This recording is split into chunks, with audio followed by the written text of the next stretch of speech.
All right, today we are cracking open something that just dropped and is, frankly, already turning our world upside down.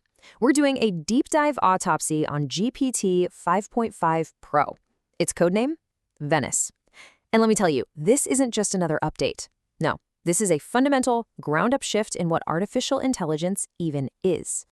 And this quote from the source material, man, it just nails it. This perfectly captures the moment we're in. We've blown past the phase of asking AI to write an email or generate a picture. We are now talking about handing over the keys to the entire kingdom, to whole business operations. It is a massive, terrifying, and exhilarating leap. And it's happening right now. So what's the big deal? Why is everyone calling this Venice model a revolution? Well, it's because this is a complete reimagining of how an AI actually thinks. It's the difference between a tool you command and an intelligent partner that's already thinking 3 steps ahead of you. And the secret sauce, the core innovation, is this concept called continuous reasoning.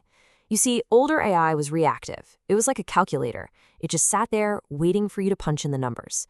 Venice is proactive. It is always thinking, constantly running simulations, weighing possibilities in the background. In a world where a single millisecond can be worth millions of dollars, this gives it an edge that feels almost like precognition. Just look at this table. The numbers here illustrate the sheer scale of this leap. The active parameters jump from around 1.8 trillion to over 8 trillion. Agentic automation goes from being limited and serial, like a one-lane road, to native parallel execution. It can juggle dozens of complex tasks all at once. And the memory? The contextual memory goes from 128,000 tokens to 2 times million tokens, giving it a nearly perfect, live updating awareness of an entire business. Let's just pause on that number for a second. 8.2 trillion active parameters. I mean, just let that number sink in. This isn't just about having a bigger brain. This is a fundamentally different kind of computational organism. The sheer horsepower for reasoning that this provides is, well, it's staggering. Okay, so you have all this insane computational power. What do you actually do with it? Well, it's been channeled into what is already a killer app, Workspace Agents. This is where the theory behind Venice crashes into the real world and starts to completely change how business gets done. And here's the crucial shift in how we interact with it. We're no longer giving the AI simple commands like write an email to Bob. We're now assigning it complex, high-level objectives, and it figures out the entire workflow to achieve that goal all on its own. Check out this perfect example. You, the user, assign the objective. Review all last month's invoices. That's it. That's all you have to do. The agent then springs into action. It autonomously connects to your email to pull the invoices, it cross-references all the data in your spreadsheets, it logs into your accounting software, and then it compiles and delivers a complete deficit report straight to the CFO. 0 human intervention required. And the reported result of this capability for the first companies who got access? A 90% reduction in administrative load. 90%. You have to understand, this isn't just an improvement. This is an extinction-level event for legacy platforms like Microsoft 365 and Google Workspace. They're not competing with a tool anymore. They're competing with a tireless digital workforce. And you know that this kind of autonomous power, it never stays confined to the corporate office, right? Its rollout was described as nothing less than an 8-magnitude earthquake on Wall Street, because it fundamentally rewrote the rules of trading, literally overnight. The key mechanism here is a wild new concept called psychological front-running. Think of it like being able to read the mood of a room before anyone even says a word.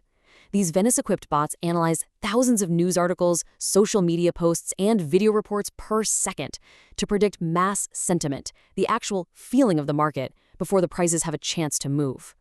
All of a sudden, traditional technical analysis looks like a horse and buggy. It's obsolete. This right here is the algorithmic greed index right after the launch. A score of 96 out of 100 indicates a market in a state of what's called ultimate FOMO, fear of missing out. But here's the truly terrifying part. This isn't human emotion. This is a feedback loop created and sustained entirely by competing AIs, all trying to outsmart each other. The immediate financial impact was just insane.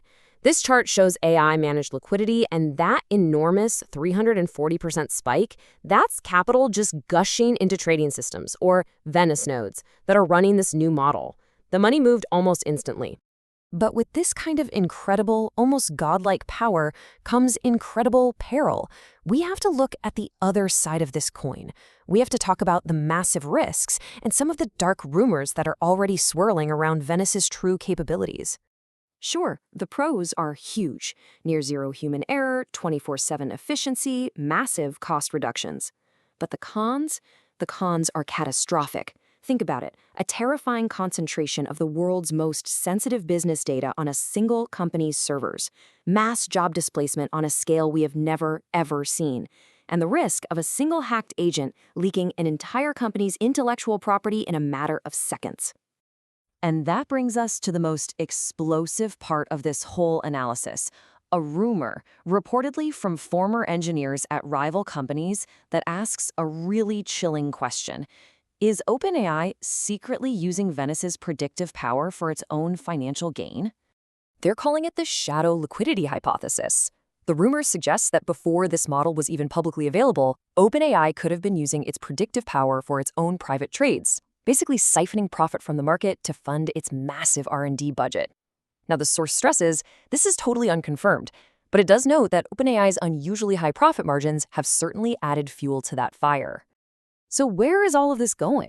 I mean, what's the end game? When you put all these pieces together, the raw computational power, the agentic workflow, the absolute market dominance, it points to a goal that is so much more ambitious than just building a better chatbot. It seems the goal is to create what's being called an agentic economy, a world where AI isn't just an advisor anymore, but the primary execution unit for almost all economic activity. In this world, ChatGPT is no longer an application you use.